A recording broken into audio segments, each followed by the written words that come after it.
Buenos dias and welcome back to part 2 of the video that I started yesterday, and this is part 2 today. So if you did not watch part 1, go ahead and do that. It's right up here, and then come right back to this video and watch this one. So on this video though, let me give you a little wink wink hint hint thing. On this video, you're gonna be watching me work in Luminar 3, which is a photography editing software, which is a one-time pay, which makes it great. It's not a subscription-based model. That is a caveat. I edit in this software every now and again, and I'm using it today to mimic Ektar 100, Kodak Gold 200, and Portra 400 with the images that I took in the last video. So again, if you haven't watched the first video, part 1, right up here, and then come right back to this video. Or just watch this one and reverse it. Hey, the world's crazy right now, so you just do what you want. You just stay safe out there. All right, let's get into the video. Bingo-licious. Let's take it into the editing room. And we're right here. We're gonna get this done. All right, everybody, let's hop on the computer. Let's do it. Before we get into the editing software, I just wanna say how satisfying it has been to talk film photography and digital photography. I just love photography so much, and to bring these two worlds together and continue to learn more about the aspects of film photography through digital photography, it's just super satisfying and another way to learn film photography and to learn about film through digital. And then when you go out and actually shoot film, you have that much more knowledge about what you're doing, how you're handling the camera, and so on and so forth. So I just wanted to put that out there, that I think it's a good way, it's a good hack. So if you don't have a lot of money to burn on film, this is one way that you can practice and at least mimic film photography by shooting the characteristics and the aspects that these different film stocks have. All right, enough of me blabbing, let's get into the editing software. So today I am actually going into an editing software that I have on my computer. I've had it for quite a while now, and that is Luminar 3. Now Luminar 4 has come out recently, but there's definitely not a huge incentive for me to upgrade quite yet. However, it does have a couple cool features such as sky replacement. They've improved that and it's phenomenal from what I hear and what I've seen, but that can wait.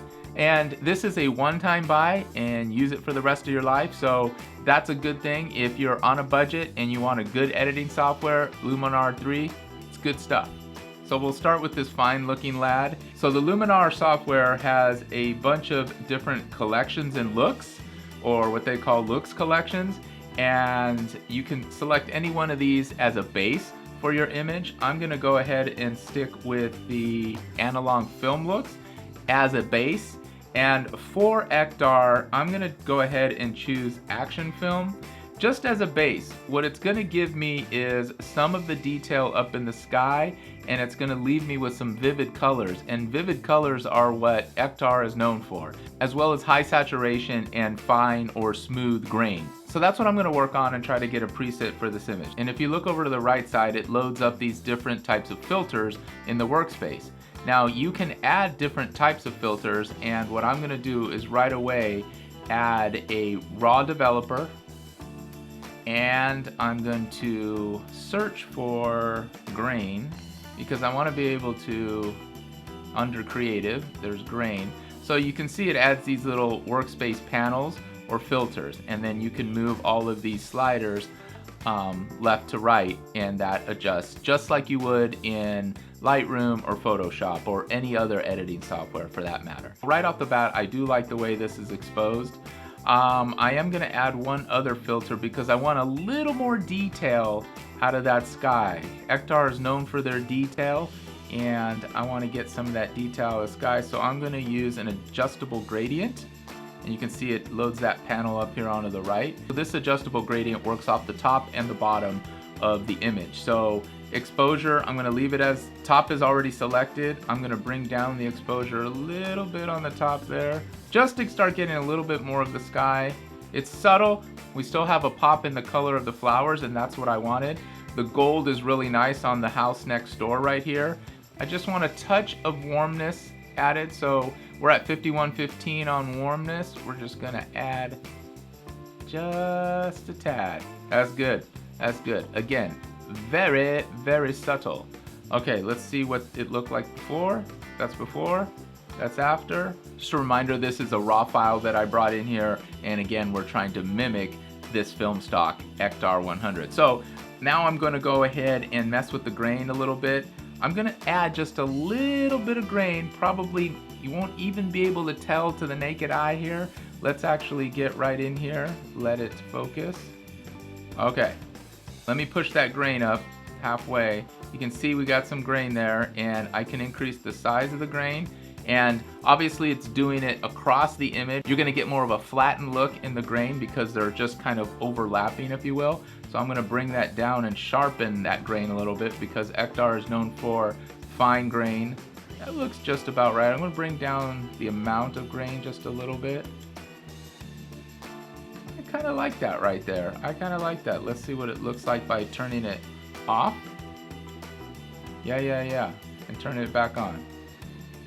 Yeah, I'm into it. Now you can see the nice fine grain on the side of that house over here, this garage. And I just want to remind everybody, and I think we all know this, that everybody views images differently. Everybody edits images differently. If we're talking about tone, we're talking about color, we're talking about grain, it's all in the eye of the beholder, or whatever that saying is. So if you're happy with your image, then that's all that really matters in the end. Of course, we are all here to learn, and we want to take tips and tricks from different experiences that we have in our photography lives and then apply them accordingly so you feel good about the image that you've composed. Okay, so that's gonna be my preset really for Ektar 100. I'm gonna save it as a new look. Let me bring this dialog box in here and we'll call it Ektar 100. Let's save that. So now you can see that it loaded it here in the user Luminar looks, and then we can go back to the analog film looks to get back to the other baseline film looks that you might want to use. All right, so however, I'm gonna stay here because I'm gonna go up to the second shot that I created here, and that was of my studio, and I'm gonna click on that Ektar 100. And there you go, you can see it's already applied the right amount of grain, I believe, to this image. I also want to bring in an adjustable gradient filter for the top. Just work on it a tad. Let's see here. Not much more to do here. The work was done in the earlier preset. Let's go to the last photo that I shot for Ektar, and let's select Ektar 100, our preset. Oh, love that. Perfectly lit up that wall, gave me that vibrancy I was looking for. That is a good looking shot. The detail in the wood against the wall in the background, and then in the foreground you have all of those weeds. Yes, I need to get to these weeds and I need to clean this up, but it's making for a nice image on the side of the house here. This is actually behind the garage. So nonetheless, I think we've done well here in trying to mimic Ektar 100. And like I said, all of our images are going to look slightly different, but for me, going back to this preset as a base and then just adjusting it slightly here and slightly there. So the reality is the more you practice and try to experience Ektar 100 digitally and then actually go and compare it to the real Ektar 100 in a film camera and see how they kind of vibe off of each other, that makes for a really good comparison and discussion around what the film really does in real time and real life experiences. Let's move on to getting the film look for Kodak Gold 200. My first shot was of our backyard swing, and I'm gonna go back to the Luminar looks collection and I'm gonna select analog film looks, and I'm gonna select vintage film. Let's see, it's down here I think at the end somewhere. There we go. And so that's already looking good, and I said it earlier in the video that vintage film reminds me of my childhood and the images that my parents took of me when I was a child. And so this is it. I almost don't need to do a thing. It gives me that high contrast look, fine film grain. This is such a versatile film stock. It's not that expensive, and you can find it in most retail pharmacies like CVS and Walgreens if you have those in your area. But this just gives me everything. Let me go ahead and turn it off for a second. That was shot in camera, obviously, again in a raw format file, but bringing it back in time to Kodak Gold 200. Like I said, I'm not gonna touch a thing. It gives me all the feels. It's already right on and ready to go. So I'm just gonna apply that to the other two images. One was of Ava, our little corgi pom. Hey, she actually sat still for a minute. It's not the sharpest image, but that's okay. We'll go ahead and add the vintage film to it and see what happens. Okay, little bit more contrasty than I would like, but she is a contrasty type dog with a lot of golds and a lot of darks in her. So I'm going to pull back a little bit on the analog look, or let me pull back on the boost a little bit. Let's see. That looks better. Yeah, let me pull back. Just that's enough. That works for me. At the very top over here on the filters, there's an accent all filter. This accent all filter is typically part of every workspace, so you can boost it as high as you want, or you can bring it down lower. But I'm gonna just give it a little bit more punch. There we go. I think that's good. I'm gonna leave it as is, although, so I'd like to see just a little bit more grain, so I'm gonna pull in some grain, get a little bit more going here. Get me back to 1970. Yeah, that's good. All right, let's move on to my old barbecue. Oh, look at that thing. Let's go ahead and give it some vintage film. Yeah, I'm digging a lot. There we go, there we go. I do want to drop the exposure up in the sky a little bit, so I'm gonna add a filter here. I'm gonna eliminate the grain search and go to that bottom adjustable gradient, and it's already selected as the top. I'm gonna pull down the exposure just a tad. You can see I'm just moving it just slightly. It's really just taking the halfway point of the top of the image and starting to lighten and darken it as I move the exposure slider left to right. So we've edited 3 Gold 200 images. Let's move on to what some say is the king of all film stocks. I don't know. A lot of people like this Portra 400. I have yet to shoot it. However, I've got myself some right here. However, it is 120 and we were more focused on shooting 35mm Portra 400, but the idea would be to shoot this on my Mamiya 645 1000S. I'm gonna do that soon. I'm gonna get out there, I'm gonna shoot this, and it's gonna be fun. But at this point in time, haven't done so. I like that I'm already starting to work with it and trying to get the characteristics down and get the feel for what Portra might look like. Obviously, nothing beats going out and actually shooting that film stock, but nonetheless, this is a close second to me, and it's a close second because one, I was able to shoot photography regardless, but I'm able to learn the nuances of Portra 400 based on its characteristics and how it's supposed to shoot.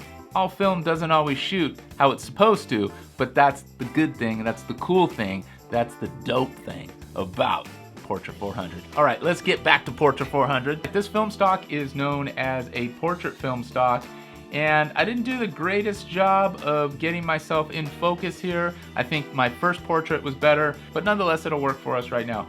I'm gonna choose adventure film as kind of a base. I'm already digging the medium contrast that this gives me as a base. Portra 400 is known for its color and its clarity. So let's go ahead and bring in an additional filter, which is one I always like to bring in. That is, where is it? Here it is, Raw Develop, and the Develop tab. Similar to what's in Lightroom and your Develop tab in Lightroom, this is very similar here. So I'm going to bring down the highlights just a tad. I'm gonna bring up the shadows slightly and bring down the whites just a tad. Leave the blacks basically where they're at, and then again a little bit more contrast there just to add on to what the base already gave me. One of Portra 400's characteristics is warm tones, so we're gonna go from 5129. Watch those skin tones so they don't turn orange. Look in the back at the leaves. Yeah, I like that a lot. We're going from there to there. And again, we're talking about film, we're not talking about digital. That's digital, that's a raw file, and this is mimicking film. Speaking of film, I always like bringing in a grain filter. So let's do that, and let's add a little bit of grain here. So we start at 0, it can go all the way to 100. That's what it could look like, right? But we don't want that much grain. We do want to get some in there, because that's the beauty of film. A little bit of grain, a little bit of imperfection makes perfection. A characteristic of Portra 400 is coarse, fine grain. So there's a roughness slider down here, so we're going to improve that roughness and give me a little bit more coarse. But we're going to bring down the size, and then we're going to bring up the amount. Ah, come on, that's dope. Yes. Yes. Now, again, the image isn't sharp. That's my fault. That's my fault on the shot. But I think the grain is there. See it back here in the leaves.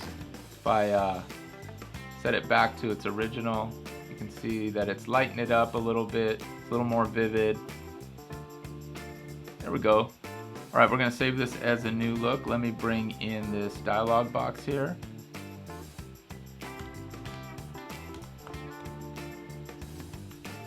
And save it just like that. Now down here below, there's Ektar and Portra 400. So if I select my next image, it's this wheelbarrow, and I add the Portra 400 as a selection, give it a second to come in. There we go. I'm digging it. And let's go to the last shot of the day, which was this power line with the beautiful sky in the backdrop there. And let's see if we get, yeah, got the color right back.